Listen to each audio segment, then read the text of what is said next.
بسم اللہ الرحمن الرحیم. ناظرین، ہٹ سٹوری کے ساتھ میں ہوں شمشاد مانگٹ.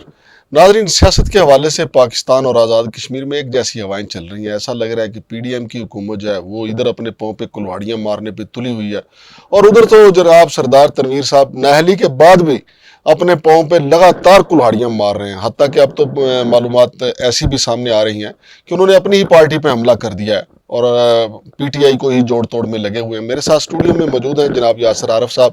یاسر عارف صاحب نوجوان صحافی ہیں اور کچھ ان کا جناب سردار تنویر کے ساتھ ان کو کام کرنے کا تجربہ بھی حاصل ہے.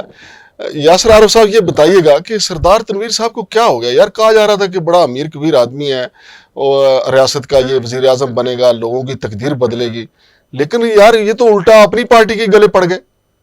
مانگٹ صاحب بہت شکریہ. جیسا کہ آپ نے کہا، سردار تنویر الیاس خان صاحب کے بارے میں جو غلط فہمی ہم سب کی رہی اور تقریباً پوری اس ریاست کے اندر کے لوگوں کی رہی کہ وہ جس طرح کے ایک اچھے بزنس مین ہیں، بزنس ٹائکون ہیں، اسلام آباد کے اندر انہوں نے ایک بڑا مال کھڑا کیا، تو اسی طرح وہ ہم سمجھ رہے تھے کہ شاید وہ ریاست کو بھی اچھی طرح چلا دیں گے. لیکن جب وہ پرائم منسٹر آزاد کشمیر بنے تو لمحہ بلمحہ ہر روز، ہر ہفتے، ہر مہینے یہ چیز آشکار ہوتی رہی کہ وہ سیاست اور وزارت عظمیٰ اور چیف ایگزیکٹو جیسے اس عہدے سے مکمل طور پہ نابلد ہیں. انہیں آئین، قانون، روایات، دستور، وہ جو لاز ہوتے ہیں ان کے بارے میں وہ کسی چیز کو وہ خاطر میں نہیں لاتے. انہیں یہ بتا دیا گیا کہ آزاد کشمیر کے چیف ایگزیکٹو کے پاس سب سے بڑی پاورز ہوتی ہیں، تو انہوں نے ایک کارپوریٹ سیکٹر کے شخص کی طرح، ایک سی ای او اور ایک کسی بزنس کے پریزیڈنٹ کی طرح ان پاورز کو ایکسرسائز کرنا شروع کر دیا. وہ ایکسرسائز انہوں نے اپنے سٹاف پر سے شروع کی، اپنے بیوروکریٹس پر سے شروع کی، اب کیبنٹ کے لوگوں پر سے شروع کی، اسمبلی کے ممبرز پر سے شروع کی، اپوزیشن کے لوگوں پر سے شروع کی، اور کرتے کرتے کرتے الیکشن کمیشن پر سے کرتے ہوئے وہ آزاد کشمیر کی عدالتوں، ہائی کورٹ اور سپریم کورٹ تک جا پہنچے. فرسٹ ٹائم انہوں نے تقریباً گزشتہ بجٹ سپیچ کے اندر، جون کے اندر، انہوں نے اسمبلی سپیچ کے اندر عدلیہ پہ حملہ کیا اور انہوں نے کہا کہ ہم آپ کو بتائیں گے کہ آپ کی ڈومین کیا ہے. صرف آپ کا اتنا مینڈیٹ ہے کہ کسی گرے ایریا کے اندر لا کی انٹرپریٹیشن کرنا صرف آپ کی ذمہ داری ہے. آپ لوگ اگر اپنی ڈومین سے نکلیں گے تو نہ صرف ڈسمس کیے جائیں گے بلکہ گھر بھیجے جائیں گے. یہ انہوں نے تھریٹ کیا. عدلیہ خاموش رہی. اس کے بعد پھر انہوں نے پبلکلی ایک مرتبہ اور یہ بات کہی کہ مجھے کہا گیا کہ ہائی کورٹ کے چیف جسٹس کو گھر بھیجو، اس کے خلاف ریفرنس دو.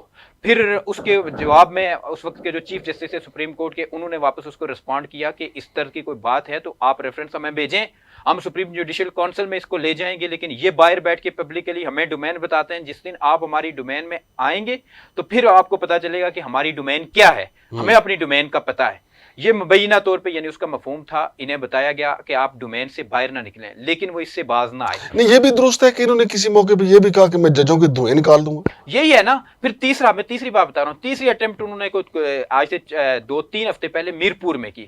وہاں پہ انہوں نے یہ بات کہی کہ میں جہاں پہ پاؤں رکھتا ہوں دھواں نکلتا ہے. پھر انہوں نے عدلیہ کو تنقید کا نشانہ بنایا. پھر اس کے بعد اس کے چند روز بعد یہاں پہ اسلام آباد میں سویٹ ہوم میں پھر انہوں نے عدلیہ کے بارے میں یہی کہا کہ میں دھوئیں نکالنا جانتا ہوں.